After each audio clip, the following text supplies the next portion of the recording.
What's good, YouTube? It's your boy Machiavelli, and I'm back with another reaction video. Um, this is something definitely a little bit different, you guys. This is evil effects of watching P orn. I'm gonna just say that. I'm not even gonna say the real word, but these these are the evil effects of watching it, explained by Sadhguru, and simple tips to overcome it. Now, I believe everybody at once upon a time was watching things like that, on the internet, whether if you were 10, 12, 15, there's some people that still do it. But without further ado, man, let's get it. When you were, let's say 10, 12 years of age, you looked at somebody, they were just fine. Suddenly you became 14, 15, your intelligence got hijacked by your hormones. You look at somebody, every bump on their body looks like a world by itself. Today, I would say 95% of human energy is either invested in sex or money. Yes or no? These are two small aspects of your life. One is about your survival, another is a certain aspect of your physiology, okay? It has become so big because somebody told you these two things are wrong. Telling him that girl is for you, his mind is going crazy. He watches movies, these days pornographic stuff is all over the place, he's watching it on the phone. So he thinks this is what every girl wants. He is unable to think beyond that, you must understand his problem. Because we just said something is wrong and you should not think about it. If you just let it be, reproductive organs are a small part of who you are. But what should be in the reproductive organ has been very efficiently pushed up into the human head. Now sexuality is not happening in their bodies, it's happening in their head all the time. In this mind, if you say something is bad, do not think about it, that will become the full-time job. If you say, don't think about this, only that they will think.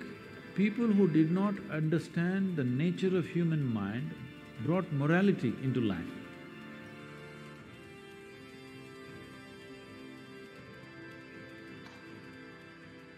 So there are many reasons why one indulges in sex. For some, it is just pleasure. For some, it is a way of building this bond and companionship. Otherwise, people feel they're going away from each other. They may be just fine, but a lot of people, it is psyched in their mind that if they're not sexually involved, they're actually moving away. Not true. You can be very close to somebody and need not be involved in any physical manner, isn't it? But societies are psyching, especially in this part of the world, people are hugely psyched. If there is no sexuality, you don't really have a relationship. In fact, the word relationship, it took me some time to understand, that here, if you say a relationship, you're supposed to understand it's sex-based relationship. Nothing else is a relationship. If I can have a very strong relationship with you and not be concerned about your body, isn't it? I may not be drawn to your body in any way, but I can have a very powerful relationship with you. But all those possibilities are completely discounted. A relationship means you must be in some way physically involved, man, woman, or man, man, woman, woman, whatever you like. Essentially, it's body-based. I find that to be very true because I've even had someone tell me, you guys, that, they didn't go on their first date without being sexually active with this other person. So it I kind of understand it in both ways, that you don't really need to be sexually involved in order to have like a powerful relationship with someone. But at the same time, I would say it does kind of play a role. Like, I don't know, like it's hard to explain, like, because most people think that, you know, I have to be sexually attracted to this person in order for this relationship to work. I mean, you guys see it all the time. Like, if the relationship has no spice to it, or this person's not sexually attracted to the other, it just doesn't work. They part ways, they go their separate ways, and, you know, they just find somebody else who they're more attracted to, or whatever. But I mean, at the same time, it's like I feel like a relationship can be much more powerful than just basing it off, sexual appearances. I mean, I don't know, bro. I don't know. Just seems like that's what it is right now. Like I have to be sexually attracted to you in order for this to work, or you have to have some sort of spice to the relationship. You know, Based. that's crazy. What kind of body is individual choices, but essentially it is body-based. This has happened because somewhere our identification in the body has gone beyond normal levels of identity. It is excessive identification with the body. That is why body-based relationships have become the crux of the society. I keep hearing these complaints all over. Some people, generally women, keep complaining their husbands are excessively physical. Some woman constantly complaining, he doesn't lay a finger upon me. Whatever happens, it's a problem because it'll never happen exactly the way you want it. As long as another person is involved, nothing will ever happen 100% the way you want it, isn't it so? Yes or no? It never will. It doesn't matter if you get married to your God, it still won't happen. As long as your way of being, your sense of pleasure and joy is dependent on other person, you'll always have a complaint. Doesn't matter how… Exactly. Damn near like saying, as long as you're relying on like, you know, like sexual appearance, like, you know, body parts, etc. As long as you're based in your relationship like off things like that and not something that's a little bit more focused on the mental, yeah, you're never gonna be happy because no, you. That's like that's like trying to find. How can I put that? I can't even find a word. But you guys do get what he's saying because I even get what he's trying to get what he's saying. Not trying to say, but actually is saying. Like you guys will just never be satisfied. It doesn't matter if the person is sexually attracted to you or not. Like you just wouldn't be satisfied. So why just base it what you got, what kind of connection you have with this other person off that? Why not base it off something else?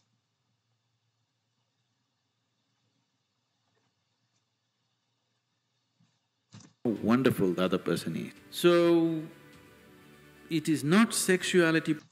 Because this person, sorry to keep pausing y'all, because this person might be like the king or queen of your dreams, but because they're not able to um satisfy you in this sort of way doesn't mean that, you know what I'm saying, like because you guys have a lot of people out there that, you know, I'm pretty sure you guys have, you know, messed over someone or someone has messed over you, and just because you weren't able to bring them that spice that they're looking for, but you're a great guy or a great woman, you know, but that's just what it is right now. Like if you can't stimulate me this way, then we're just not gonna work.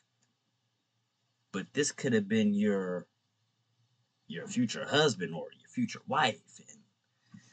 per se, which becomes the barrier, but the attachment it creates to the physicality, which definitely becomes the barrier. Now I'm speaking, this is a kind of energy. You're looking at me, this is a kind of energy. You're listening to me, this is a kind of energy. These are different expressions of the same life energy, isn't it? Now, sexuality is also another expression of the same energy. Now, one has to decide how much of his energy, in which direction he wants to send it. Because after all, you are a limited amount of energy. This question is coming from a certain amount of bits and pieces, the gossip that you have heard about how you could assimilate your own semen and raise it up to your higher possibility. Yes, it is true. At the same time, it is not because of abstinence that one does it, it is because of internalizing your energies that you do it. It is not simply that somebody is abstaining from sex and suddenly his energies are all organized and it's going up. It's not true.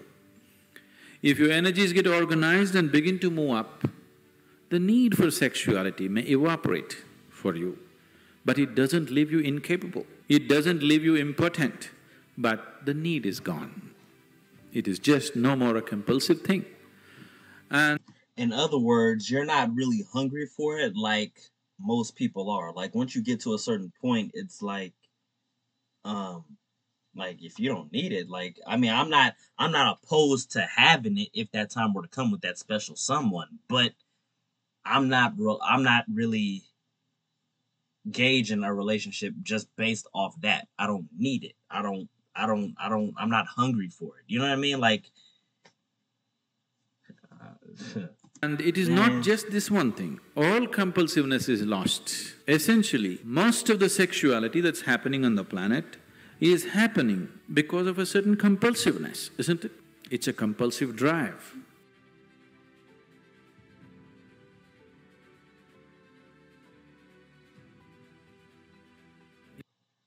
Re-elect District Attorney Diana Becton, a strong track record of keeping us safe. She helped solve the decades-old cold case.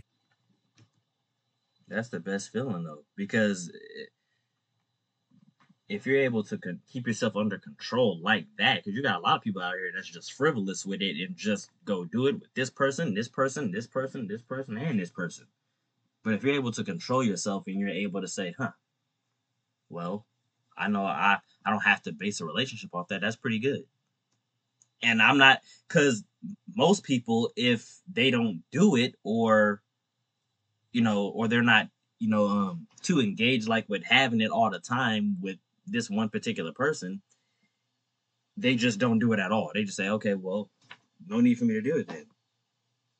But if you can have that control over yourself, saying, I'm not opposed to not doing it or doing it or whatever, but I'm not really basing a relationship just mainly off that.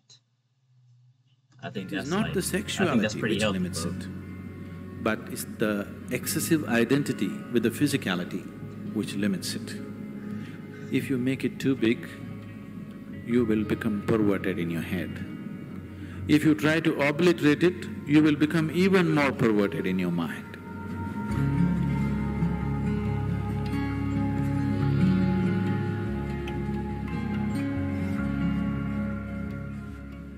One who is too identified with your physical body naturally is sex-driven because that is the highest thing that he knows.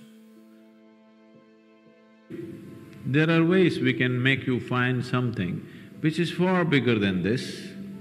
Once you taste something better, I don't have to tell you give this up or give that up, it'll anyway fall off, isn't it? There are ways to do certain sadhana which is more intense than sexuality, which is more ecstatic than sexuality. On one level, if you look at it, all dimensions of yoga, one way or the other, are ultimately trying to activate the pineal. Because once it begins its secretion, everything about you becomes sweet and beautiful. It creates a whole inner pleasure, which makes all the outer pleasures look like kindergarten stuff. That's the reason yogis are just sitting with eyes closed, not because they're against pleasure, they're against small pleasures, that's all.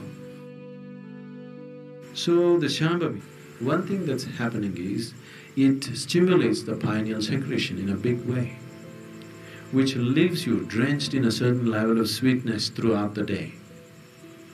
It just leaves you in a certain state of ecstasy and blissfulness because the pineal gland is active. This is one aspect of your physiology which is very close to your consciousness.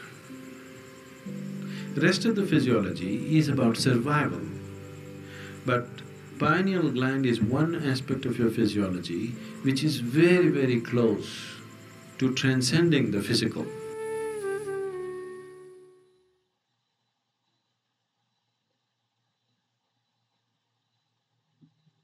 What was that? I guess that was it.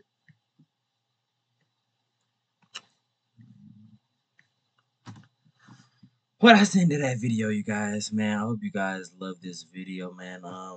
Yeah, I definitely got to start getting back more into Sadhguru. I seen that even like that whole time I took a break from YouTube. Um, I noticed a lot of people a lot of people love the Sagaru videos, or even the Dontario Hundun, you know, roast compilations. Uh, so I definitely need to start getting back at least to them too, if nothing else, like them too. But yeah, man, I hope you guys like this video, man. Give it a fat thumbs up, like, comment, share. Machiavelli Gang. We up out of here. I love you guys, man. You guys have a blessed one, safe one. I'll catch you guys on the next one, man. Peace.